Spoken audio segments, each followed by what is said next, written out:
Fala pessoal, vamos agora resolver uma bateria de questões da banca CPCOM. Selecionei os 5 principais tipos de questões que essa banca adora cobrar para concursos de professores de educação física. Ela adora trazer a temática da saúde nas provas de concurso para professor de educação física escolar. Então, quem é acostumado com algumas outras bancas, como por exemplo a FCC, a FGV, quando começa a estudar e realizar questões e provas dessa banca, acha um pouco estranho, porque ela adora cobrar a temática da saúde. E aqui eu trouxe algumas questões que provavelmente cairão na sua prova. Então vamos lá resolver? Questão de número 1. A Organização Mundial da Saúde recomenda a prática regular de atividade física para a prevenção de doenças coronarianas, ou seja, doenças cardíacas, destacando que o exercício cardiovascular regular vai reduzir os fatores de risco, como hipertensão, com aumento da pressão, para além dos níveis considerados como os normais, e dislipidemia. O que é que significa isso? Isso aqui é uma alta concentração de colesterol, tá?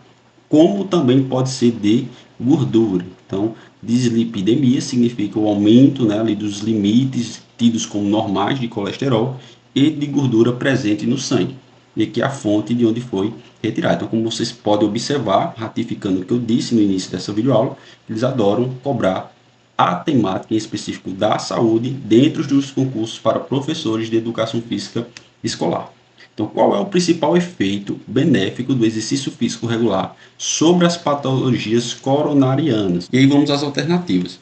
E aí, pessoal, é clássico dessa banca colocar os termos redução, aumento, elevação, aumento e redução. Veja que essas palavras, na verdade, elas se repetem. Então, o que é que essa banca gosta de fazer? Ela gosta de colocar algo que é benéfico, ela coloca, por exemplo, que não é benéfico. Algo que aumenta, ela coloca que diminui. Então, basicamente, ela faz esse jogo, de paradoxal, de aumento, diminuição, eleva, não eleva, enfim. Então, só para vocês ficarem espertos com isso, tá?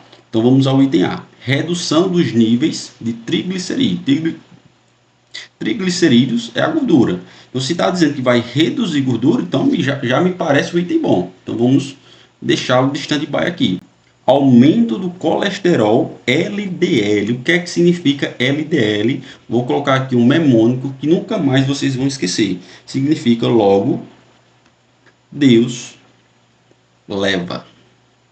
Tá? Logo Deus leva. Então vamos associar. Esse primeiro L vem do logo. O D vem de Deus. E esse segundo L vem de leva. Então, se logo Deus leva, será que isso é algo bom? De forma alguma, né, pessoal? Então, aqui a gente já elimina, porque está dizendo benefícios, do exercício regular sobre patologias coronarianas. Então, está dizendo que vai aumentar o colesterol. O aumento do colesterol LDL piora, prejudica ainda mais as patologias. Então, por isso que a gente elimina. Elevação da pressão arterial, não. Pelo contrário, é diminuição. Diminuição. Então, como eu disse a vocês, então está aqui ratificando o que eu disse. Uma coisa que diminui, eles trocam por aumenta, e assim vice-versa.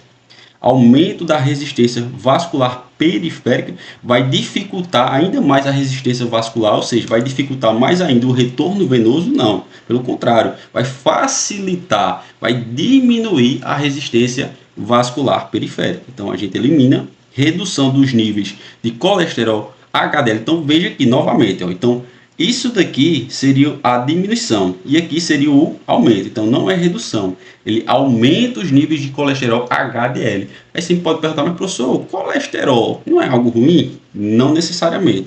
O HDL, lógico, em níveis considerados como normais, faz bem ao corpo, tá? Então não reduz, ele aumenta. Okay? Então, portanto, de fato, o item A é o nosso gabarito. Questão de número 2. Conforme a Associação Americana de Diabetes, o exercício físico regular, vamos grifar aqui, desempenha um papel importante no tratamento e manejo de diabetes tipo 2. Então, lá no meu curso, eu tenho um módulo específico somente sobre a diabetes mellitus, todos os tipos, os principais, lógico, e quem fez, quem já assistiu, quem já estudou, vai conseguir acertar essa questão facilmente, tá? Essa questão aqui foi cobrada em um concurso em 2025. É uma questão altamente atual. Então vamos lá. Pois contribui para uma melhor gestão da doença, promovendo benefícios importantes para a saúde geral dos indivíduos e auxiliando na prevenção de complicações associadas ao diabetes. E por isso, o exercício físico é considerado uma ferramenta fundamental no cuidado e no controle da doença. E aqui, novamente, como vocês estão vendo, mais uma fonte relacionada à saúde, ok?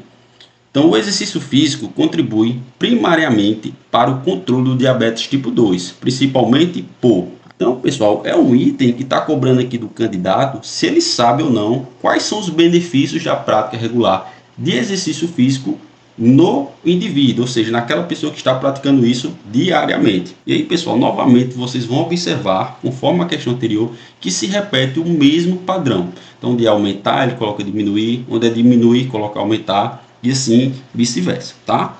Item A, reduzir a resistência à insulina nos tecidos, que a banca foi generosa, né? Colocou novamente no item A a resposta, provavelmente, que de fato, quando o indivíduo ele pratica exercício físico de forma regular, ele vai reduzir a resistência, ou seja, aquilo que dificultava que a insulina trabalhasse nos tecidos, né, do corpo humano, vai fazer com que diminua. Ou seja, isso é algo benéfico. Se você vai diminuir a resistência, ou seja, se você está tentando abrir uma porta e a outra pessoa está tentando fechar, se essa pessoa que está tentando fechar sai, não vai ser mais fácil abrir a porta? Mesma analogia. Então, a prática regular de exercício físico vai fazer com que reduza essa resistência. Então, reduzir aqui é no sentido benéfico. Então, é algo que vai fazer bem ao indivíduo. Então, vamos deixar aqui de stand-by. Nunca marque de primeira, porque possa ser que tenha um item melhor, tá? Pode ser sim. Já vi sim questões trazer itens que são corretos, mas outros melhores ainda, ou que dialoguem mais com o comando da questão, tá? Então, lá no meu curso, novamente, eu trago essas informações e dou essas dicas, né, a vocês de como resolver as questões aí da melhor forma. Item B, aumentar a produção de insulina no pâncreas. Pessoal, infelizmente, o exercício físico ele não tem esse poder, né?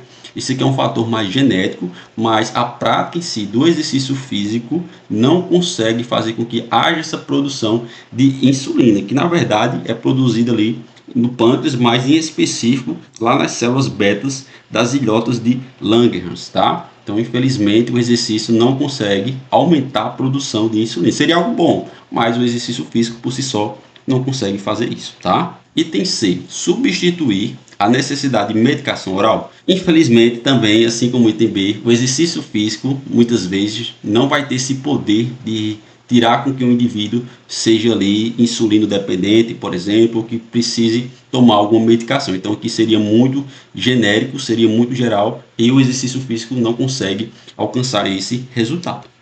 Reduzir a secreção de glucagon, aqui já é algo ruim, a redução do glucagon. Então, o aumento da secreção de glucagon seria algo benéfico para o corpo e não a redução do glucagon, tá? Aumentar o gasto energético basal, sim, o exercício físico consegue fazer isso, isso é uma verdade, porém, isso não é um benefício direto relacionado com o diabetes tipo 2. Então, o item A, como eu disse, por isso que eu disse a vocês, é bom a gente analisar tudo, né? Tem gente que, por exemplo, gosta de começar pela letra E. Opa, aumentar o gasto energético basal. Opa, já é um item bom, então cuidado. O A era o melhor, então a gente deve ler item por item. Vai conseguir, de fato, aumentar o gasto energético basal. O item A, ele dialoga melhor, ou seja, já é um benefício diretamente relacionado ao pessoal que tem o diabetes tipo 2. Então, por isso, novamente, o item A é a resposta correta. Item 3. Como é explicado por Wilmore e Koster, que é um clássico, né, esses autores serem cobrados quando o assunto ali é fisiologia do exercício, fisiologia do esporte ou a fisiologia aplicada ao esporte, então são autores aí bem renomados. A obesidade está associada a uma série de doenças hipocinéticas, ou seja, são os famosos sedentários, né, aquela galera que não gosta de praticar exercício físico, que podem ser conceituadas como doenças que estão associadas à inatividade física, então aqui já auto-explicou que é, ou baixos níveis de atividade física regular. O termo hipocinética deriva do grego, onde hipo significa menos e cinética significa movimento, ou seja, são doenças que surgem ou se agravam pela falta de movimento ou atividade física. Então aqui, pessoal, essa questão 3 era bem interessante para falar um pouco, né, sobre o perfil da própria banca, da CPCOM, que ela traz normalmente, né, questões muito grandes, mas que são autoexplicativas. Então vamos lá, aqui é a fonte de onde foi retirada essas informações. E aí diz o comando: qual das seguintes doenças é considerada hipocinética e está associada à obesidade? Então vamos lá. Artrite, não, artrite é fator genético. Genético. E lógico, né, alimentação, ausência de atividade física vai fazendo com que piore, mas o fator genético é maior. Item B, hipertensão arterial. Então, a hipertensão arterial, pessoal, pode ser sim um problema crônico, ou seja, o indivíduo já nasce com um fator genético, porém, a falta de exercício físico, ou seja, a ausência de movimento, faz com que possa desencadear hipertensão arterial. Então, por enquanto, o item B é uma boa alternativa, mas vamos ler as demais. Osteoporose, aqui realmente genético é o principal e mais forte. Asma, mesma coisa. Item E, esquizofrenia, que é a banca aloprou, né, pessoal? Então aqui a gente elimina tranquilamente, que é uma doença mental, não tem nada a ver com a prática de exercício físico. Ok? Então, de fato, o item B é o nosso gabarito e assim a gente sai do item A. Pessoal, e aqui eu trouxe essa questão que ela é bem interessante, que ela traz algo que ocorre corriqueiramente com essa banca CPQ. Assim que chegar nele eu falo. Então, segundo Garber, o treinamento de força é recomendado para populações especiais, como gestantes e idosos, pois melhora, a gente para aqui. Não veja que do nada aparece um etial. Então, esses erros de grafia são comuns para essa banca CPCOM. É a regra geral? Não, mas infelizmente acontece, né? Somos seres humanos, falhamos, porém, em se tratando de concurso, a gente tem que ter uma atenção mais especial. Mas continuemos, isso não vai impedir você de conseguir fazer a questão.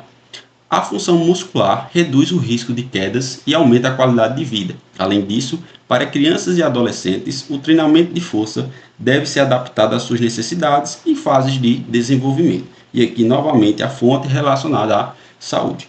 Qual é o benefício primário do treinamento de força para a população idosa? Então, o que um treinamento de força resistido pode propiciar à população idosa? Aí vamos às alternativas. Melhora da velocidade. Então, treinamento de força, o principal objetivo é o melhoramento da velocidade? Não. Mas pode trazer benefícios de velocidade, de explosão? Sim. Porém, não é o foco da população idosa.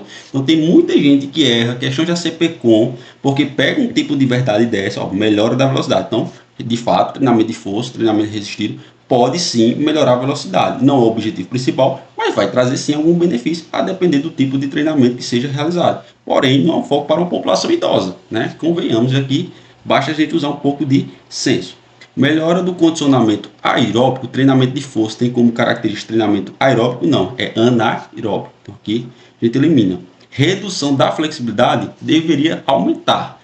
Porém, o treinamento de força por si só, de fato, reduz sim a flexibilidade. Se você não realizar alongamento ou antes ou depois em ambos os momentos, tá? Isso aqui é uma verdade, porém, novamente, não é o melhor ou mais indicado para a população idosa, esse é o objetivo, tá? Item D, aumento da hipertrofia muscular. Então, uma coisa é treino para força, outra coisa é treino para aumento de massa muscular, para hipertrofia, tá? São coisas distintas.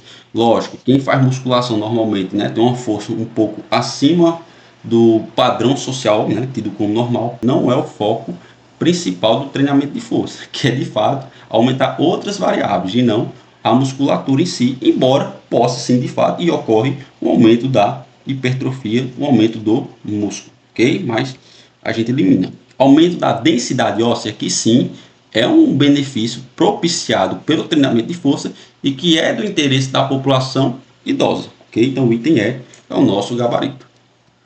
Quinta e última questão, o treinamento resistido baseia-se em princípios específicos, como sobrecarga, especificidade, reversibilidade, individualidade biológica, que determinam as adaptações musculares, neuromotoras e metabólicas.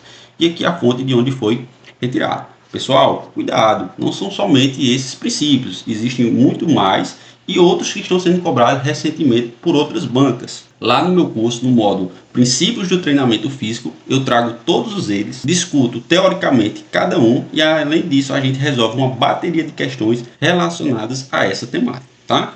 Então vamos ao comando. Qual dos princípios do treinamento resistido refere-se à necessidade de aumentar progressivamente, olha só a palavrinha-chave que eu coloco lá no quadro resumo, lá na aula teórica sobre os princípios de treinamento, esse termozinho aqui, progressivamente, a carga de treino para promover adaptações fisiológicas. E aí, pessoal, muito fácil nessa questão, com esse termozinho progressivamente, a gente vai estar se referindo ao princípio da sobrecarga. Item C, ao nosso gabarito.